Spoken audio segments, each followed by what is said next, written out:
the realm of black holes. They conflict, it breaks down. They give nonsensical predictions, and the universe is not nonsensical. It's got to make sense. Quantum mechanics works really well for small things, and general relativity works really well for stars and galaxies. But the atoms, the small things, and the galaxies, they're part of the same universe. So there has to be some description that applies to everything. So we can't have one description for atoms and one for stars. Now, with string theory, we think we may have found a way to unite our theory of the large and our theory of the small and make sense of the universe at all scales and all places. Instead of a multitude of tiny particles, string theory proclaims that everything in the universe, all forces and all matter, is made of one single ingredient, tiny, vibrating strands of energy known as strings. A string can wiggle in many different ways, whereas of course a point can't. And the different ways in which the string wiggles represent the different kinds of elementary particles. It's like a violin string, and it can vibrate, just like violin strings can vibrate. Each note, if you like, describes a different particle. So it has incredible unification power. It unifies our understanding of all these different kinds of particles. So unity of the different forces and particles is achieved because they all come from different kinds of vibrations of the same basic string. It's a simple idea with far-reaching consequences. What string theory does is it holds out the promise that, look, we can really understand questions that you might not even have thought were scientific questions. Questions about how the universe began, why the universe is the way it is at the most fundamental level. The idea that a scientific theory that we already have in our hands could answer the most basic questions is extremely seductive. But this seductive new theory is also controversial. Strings, if they exist, are so small, there's little hope of ever seeing one.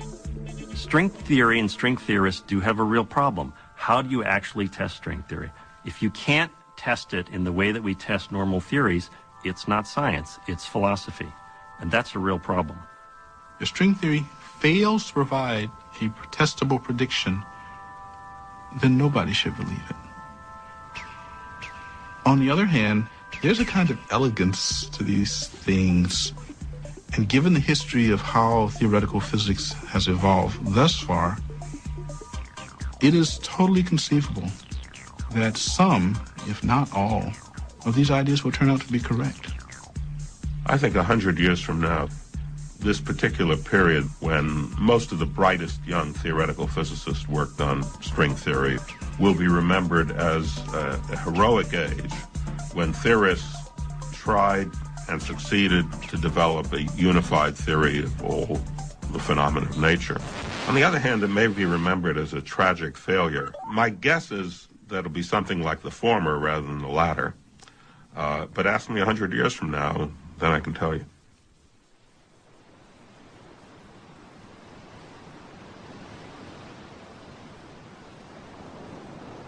Our understanding of the universe has come an enormously long way during the last 3 centuries.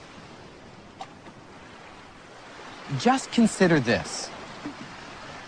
Isaac Newton, who's perhaps the greatest scientist of all time, once said, "I have been like a boy, playing on the seashore, diverting myself and now and then finding a smoother pebble or prettier shell than usual, while the great ocean of truth lay before me, all undiscovered." And yet, 250 years later, Albert Einstein, who was Newton's true successor, was able to seriously suggest that this vast ocean, all the laws of nature, might be reduced to a few fundamental ideas expressed by a handful of mathematical symbols. And today, a half-century after Einstein's death, we may at last be on the verge of fulfilling his dream of unification with string theory.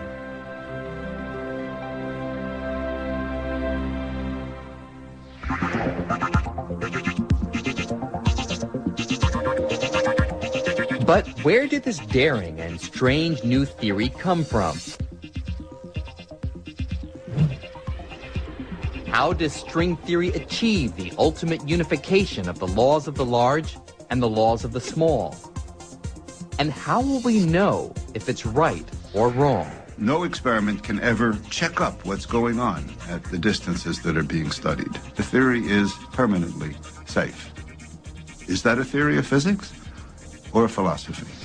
It isn't written in the stars that we're going to succeed, but in the end, we hope we will have a single theory that governs everything.